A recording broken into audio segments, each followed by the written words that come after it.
Function है जिसकी domain ये, कोडोमेन वो, और जी एक फंक्शन है जिसकी डोमेन ये, कोडोमेन वो, और फंक्शन की कुछ वैल्यूज़ दिए हुए हैं कि f2 पे क्या है 3, f3 पे 4 है, इस तरीके से, और जी की भी कुछ वैल्यूज़ दी हुई हैं। डेट इज़ मैपिंग दी हुई है उनकी कि कैसे कैसे डोमेन पे, कैसे कैसे कोडोमेन पे इमेजेस बन रही हैं। फिर उसने कहा कि एक फंक्शन निकालना है and that function is gof. आपको क्या निकालना है? गॉफ निकालना है। अब देखो यहाँ से थोड़ा सा और कॉन्सेप्ट क्लियर होंगे, ठीक है, जो प्रीवियस कॉन्सेप्ट है। गॉफ निकालना है आपको। सबसे पहले आपको ये सोचना होगा कि गॉफ की डोमेन क्या है। तो मुझे नहीं पता कि गॉफ की डोमेन क्या है, लेकिन मैं एक चीज़ सोच रहा हूँ कि मैं इसे यहाँ पे x लिख दूँ, suppose it Gauff of x। अब एक बात सुनो, g गॉफ x क्या होगा? g ऑफ fx, ठीक है। अब यहाँ पे आप क्या रखोगे? आप खुद सोचो, यहाँ पे क्या रखोगे? ऑब्वियसली आपको, क्योंकि जो फंक्शन f है, अब इन सारी बातों को छोड़ो, अब ये देखो कि इसे छोड़ जाओ, यहाँ पे आपको इसे सॉल्व करना है पहले।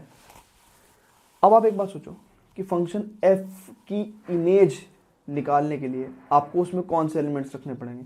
डोमेन के एलिमेंट्स रखने पड़ेंगे। और फंक्शन f की डोमेन क्या है? ये है। तो आप सबसे पहला एलिमेंट क्या रखोगे? g of f2। ये रखोगे या नहीं रखोगे? ऑब्वियसली ये रखोगे ना, पहला एलिमेंट। भाई इसे देखो, आप क्या रखते? पहला एलिमेंट f2 रखते ना, ठीक है। अब यानी कि इस फंक्शन में, ये फंक्शन क्या है? गॉफ है। आपने एलिमेंट काहे का रखा?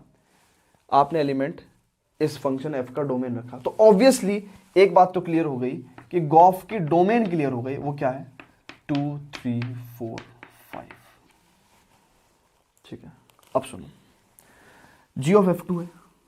अब f2 की वैल्यू क्या दी हुई है? 3 दी हुई है, यानी कि इट इम्प्लाइज g3।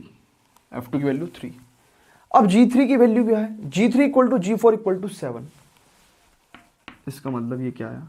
7 आया।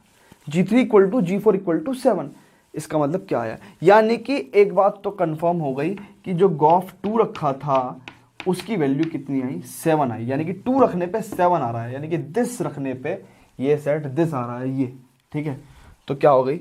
हमारी डोमेन और कोडोमेन क्लियर हो गई कि हमारी डोमेन जो है वो ये चलेगी और कोडोमेन वो रहेगी, ठीक है। अनदर एलिमेंट देखते हैं, गॉफ।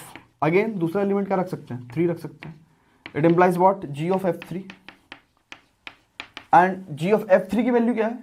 दिस इज 4, तो g of f3 is 4 and g4 is what? 7, ठीक है। Again gof. अब नेक्स्ट एलिमेंट 4 रखेंगे। अब 4 रखने पे क्या होगा? g of f4। f4 की वैल्यू क्या है? 4 की वैल्यू क्या है? 5 है। g ऑफ 5, और g5 की वैल्यू क्या है? 11 है। g5 की वैल्यू क्या है? 11 है। ऐसी गोफ। अब के क्या रखना है? 5 रखना है, और ये क्या हो जाएगा? g of f5 and g of f5 का मतलब क्या है? f5 का मतलब 5, और g5 कितनी वैल्यू हो गई? ओके ओके ओके, इसकी वैल्यू 11 आई। कहीं गलत तो नहीं हो गया? g ऑफ f4 f4 पे और f5 पे, दोनों पे 5 वैल्यू है, और 5 पे 11 है। ओके, ठीक है।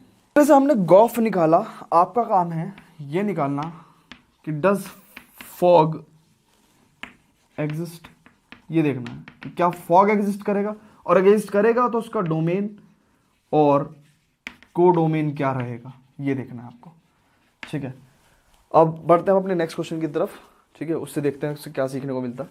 Pause video, note it down.